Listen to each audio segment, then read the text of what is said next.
There are new developments in a case that terrorized the central U.S. for decades. I will never forget that day. So, your dad is BTK. This is a letter. It was mailed to a television station in Wichita, Kansas. The handwriting is neat. The grammar is careful. The author has a name for himself, which he uses at the bottom. And this is what it says. I can't stop it, so the monster goes on and hurts me as well as society. Maybe you can stop me. It is time. How many do I have to kill before you catch me? I have given you so much material that even a dumb dope could find me. I have killed 4 people and will kill others. Stop me before I kill more. BTK. The serial killer who terrorized Wichita for years. A sexual sadist, BTK. A man in 1978 in Kansas wrote to a television station to ask why he hadn't been caught yet. He listed what he had done. He offered a name.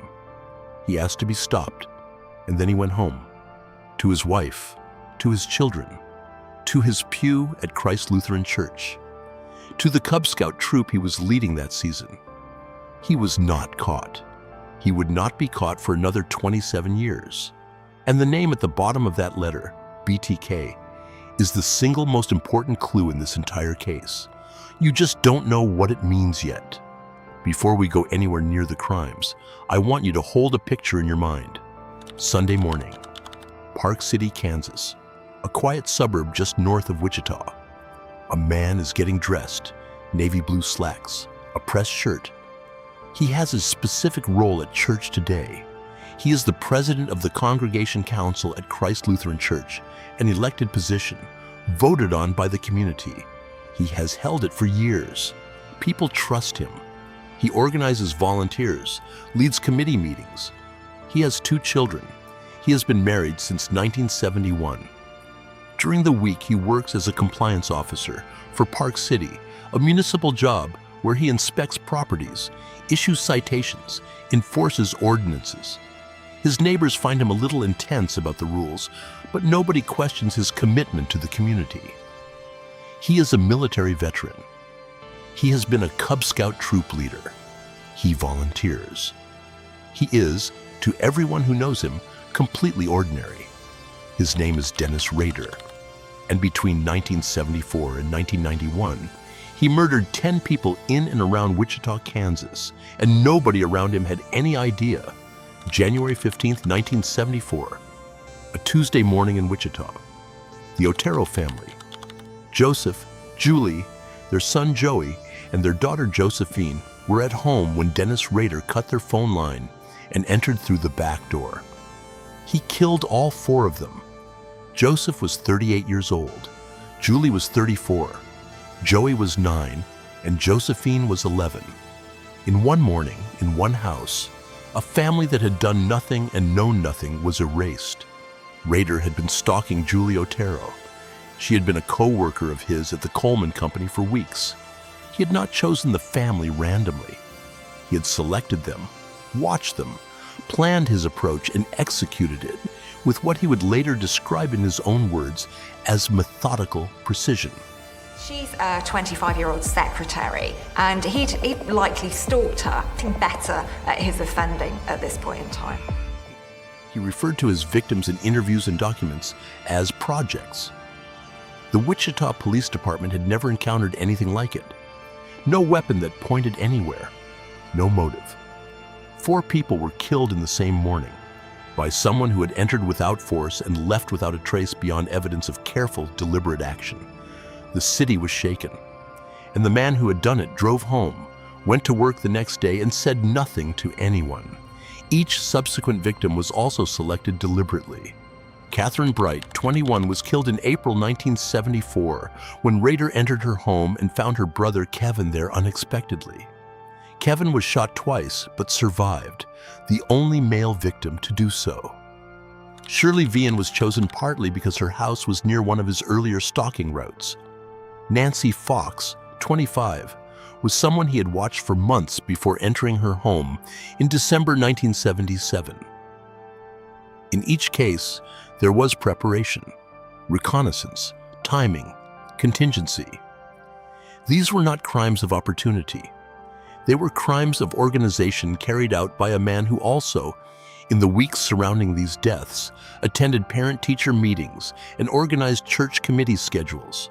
He would kill again in April 1974, then in March 1977, then 3 times in 1977 and 1978. In 1985, Maureen Hedge. In 1986, Vicki Wegerlo. 10 confirmed victims across 17 years. And then, in 1991, Dennis Rader stopped. The city waited. Nothing came. The case went cold. A decade passed, then another. And no one could answer the one question investigators and the public kept asking: why did he stop? Here's the part that investigators still talk about. Between murders, sometimes between murders and the letters he sent about those murders, Dennis Rader was doing things like leading Cub Scout camping trips, attending parent-teacher nights, sitting in budget committee meetings at church. He was not absent. He was not reclusive. He was not, in any way that his community could see, disturbed. He was, in fact, unusually present. People who worked with him at Park City remember him as nitpicky, pedantic about regulations, slightly overbearing. People who sat next to him in church remember him as reliable, dependable, one of the people you could call when something needed organizing. After his arrest, his daughter Carrie Rawson, who has spoken publicly and written a book about what it meant to discover who her father was, described a childhood that was completely normal in every outward dimension. I'm talking to my father. I'm talking to the man that I lived with and loved for 26 years, and I still love my dad today. Birthday parties, family road trips, a father who helped with homework and attended school events. She had no idea. His wife Paula had no idea. His son Brian had no idea. The neighbors who had known them for decades had no idea. The compliance officer who fined people for unmowed lawns was also the man who had killed 10 of their neighbors. FBI behavioral analysts who studied this case after Rader's arrest noted something specific about his psychology. He did not experience the guilt and anxiety that most people assume would make a double life unsustainable. He had, from an early age, developed the capacity to fully compartmentalize. What he did in one part of his life simply did not bleed into the other. 2 separate operating systems running on the same hardware. This is what made Rader so difficult to find. Profiling in the 1970s and 1980s assumed a killer's interior life would eventually leak into their exterior, one that the pressure of the secret would produce visible cracks. Rader produced none. Investigators who interviewed him after his arrest described a man who had genuinely, functionally separated his crimes from his self-image. He did not think of himself as a murderer in the way profilers had been trained to look for. He was a church council president who also, separately, had this other thing he did. In his own mind, the 2 people had never met. The murders were not, in Rader's own telling, the point. Or rather, they were not the only point. What he wanted, alongside the crimes themselves, was acknowledgement, recognition. He wanted the city to know that he existed and that he had done this. The letters began in 1974, shortly after the Otero killings, when he called a newsroom and directed a reporter to a letter he had hidden inside a book at the Wichita Public Library. The letter described the killings. It gave details that only the killer could know. And at the bottom, he asked to be given a name, a designation, something the press could call him. Over the following years, the letters kept coming, and they were not simply confessions. They were correspondence. He wrote about his victims. He wrote poems about them. He wrote, "I can't help it. There is no help, no cure, except death or being caught and put away. It's a terrible nightmare, but you see, I don't lose any sleep over it." He sent pieces of victims' identification cards. He sent drawings and photographs. He used cereal boxes as containers for his communications on more than one occasion, a detail some analysts read as wordplay on serial killer. And then, in 1991, the letters stopped too. The murders stopped and the correspondence stopped, and Dennis Rader simply went quiet, and the city of Wichita waited, and the case went cold, and 17 years passed in which he sat in church and attended neighborhood association meetings, and no letter arrived anywhere.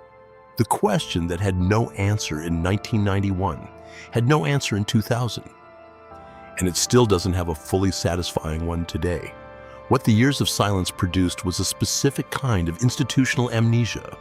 Detectives who had worked the case since 1974 retired. Files were reorganized and deprioritized. Wichita absorbed the BTK case into civic memory, the way cities absorb old wounds present but not actively bleeding. Cold case detectives reviewed the files periodically.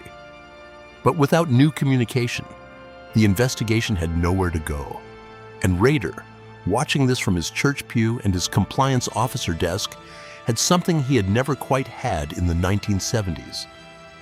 The experience of being completely forgotten.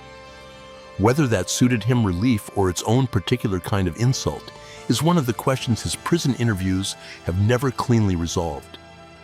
Yeah, it's part of the compartmentalize. I can switch back and forth, and once this character takes over, whatever it is, it drives me onward. Before we get to the moment, this case broke open, and the single most avoidable mistake Rader made after 30 years of getting away with it, I want to take 5 seconds. If this kind of in-depth true crime coverage is what you want more of, subscribing genuinely helps. 2 seconds. Now, Wichita, 2004. A Wichita newspaper received a letter connected to the 1986 murder of Vicki Wegerle. It came with a photocopy of her driver's license and photographs of her body. Evidence never made public. Wichita police knew immediately. BTK was back.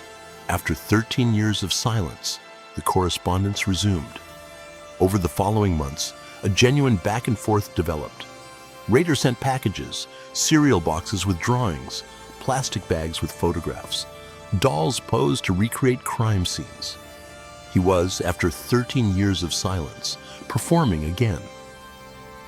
Dennis Rader was the kind of person, he was into a variety of fantasies where there was potential self-harm. I think he was experimenting. In January 2005, he sent investigators a note through a classified ad. The note asked a direct question. If he sent them a floppy disk, would they be able to trace it back to him? Police placed a classified ad in response. It would be safe. He sent the disk. And it was, in fact, not safe at all. The disk had been used to type a letter at the computer in his church office. The metadata embedded in the document contained a single deleted file. It had been modified by a user named Dennis. The document was linked to Christ Lutheran Church. Investigators had, in 30 years, never been this close. They now had a first name, a church, and a geographic location. They needed confirmation. They obtained a court order to access medical records for Rader's daughter, Carrie. A tissue sample from a routine gynecological procedure gave them her DNA profile. They compared it to crime scene evidence from the Wegerle case specifically, material found under Wegerle's fingernails. The familial DNA match was conclusive. Dennis Rader, 59 years old, church council president, compliance officer, father, husband, was BTK. On February 25, 2005, officers pulled Rader over near his home in Park City. As they approached, one asked, "Mr. Rader, do you know why you're going downtown?" He replied, "Oh, I have suspicions why." The next morning, Wichita Police Chief Norman Williams stood at a podium at City Hall and said 4 words, "BTK is arrested." Up to this point, I have been using the name BTK without explaining it. That was deliberate. The letters stand for bind, torture, kill, not a nickname the press gave him, not a designation investigators came up with. Dennis Rader named himself. He chose those 3 words and offered them to a newsroom in 1974, asking to be referred to by them publicly. The reason that name matters now, after you have heard about the Cub Scout troop, the church council, the compliance officer who issued parking citations, is that Rader chose to describe himself entirely by method. Investigators who interviewed Rader extensively after his arrest described a man who was intensely organized about his own psychology. He had terminology for his fantasies. He had categories. He understood himself, with clinical precision, as a person who required what he called a factor X, an internal compulsion that he claimed he could neither explain nor resist. He compared himself in prison interviews to an addict. He said he knew what he was doing was wrong and that the knowledge did not stop him. He was not, by any legal standard, insane. He was, by every psychiatric assessment, fully aware and fully in control. And now the question that has run underneath this entire story. Why did he stop in 1991? Nobody knows with certainty. Rader has given several explanations that his life circumstances changed, that the risk felt greater. Psychologists have proposed theories that the compliance officer job gave him a legal outlet for the need to control others, that what appears to be a gap may conceal crimes not yet connected to him. As of 2023, investigators in Oklahoma named him as a prime suspect in at least 2 additional unsolved cases from 1976 and 1990. The question of why he stopped may eventually be answered by evidence that he never fully did. June 27, 2005. Dennis Rader stood in Sedgwick County District Court and waived his right to a trial. He pleaded guilty to 10 counts of first-degree murder. And then, in a courtroom full of people who had waited decades for this moment, he described each killing, methodically, calmly, in the flat language of someone presenting at a committee meeting. He called his victims projects. He described his selection process, his planning, his execution. He corrected the court in minor factual details with the precision of a man who had been thinking about these events for 30 years. The families of the victims sat in the gallery. Several had waited since 1974. Because Kansas had no death penalty in force during the years Rader committed his crimes, capital punishment was not available. He was 60 years old. He is currently incarcerated at El Dorado Correctional Facility in Kansas, in protective custody. He has given numerous prison interviews. He has written letters to journalists. He has, in other words, never stopped corresponding. Go back to the letter, the one from the opening. How many do I have to kill before you catch me? I have given you so much material that even a dumb dope could find me. When Rader wrote that, in 1978, he had already killed 7 people. He had performed this elaborate outreach campaign. The letters, the calls, the cereal boxes, the poems, and the system had not delivered what he wanted from it. Recognition, response, the acknowledgement that someone understood what they were dealing with. That letter, read cold at the beginning of this video, sounds like a man on the edge. Read it now, knowing what you know. Knowing about the Sunday mornings at church, knowing about the Cub Scout troop, knowing about the compliance job, and the parking citations, and the committee meetings. And it sounds different. It sounds like a man who is annoyed. A man who has been doing something he considers serious and skilled, and is not receiving the serious and skilled attention he believes it deserves. Julie Otero was 34. Joey Otero was 9. Josephine Otero was 11. Catherine Bright was 21. Shirley Vian was 24. Nancy Fox was 25. Maureen Hedge was 53. Vicki Wagerly was 28. Dolores Davis was 62. Joseph Otero was 38. 10 people who were chosen, stalked, and killed by a man who went home afterward and led a Cub Scout meeting, or organized a church fundraiser, or issued a parking citation to someone in Park City. Bill Wegerle spent years under police suspicion for her death. It was only after Rader's 2004 letter, which included a copy of Vicki's driver's license and crime scene photographs, that Bill Wegerle was officially cleared. He had carried that suspicion for 18 years. Dolores Davis was 62, a grandmother, killed in January 1991 in what would turn out to be Rader's final confirmed murder. She had grandchildren, She had done nothing to find herself in his file of projects.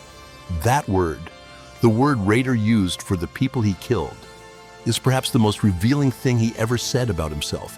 Not victims, not even a euphemism that acknowledged their humanity.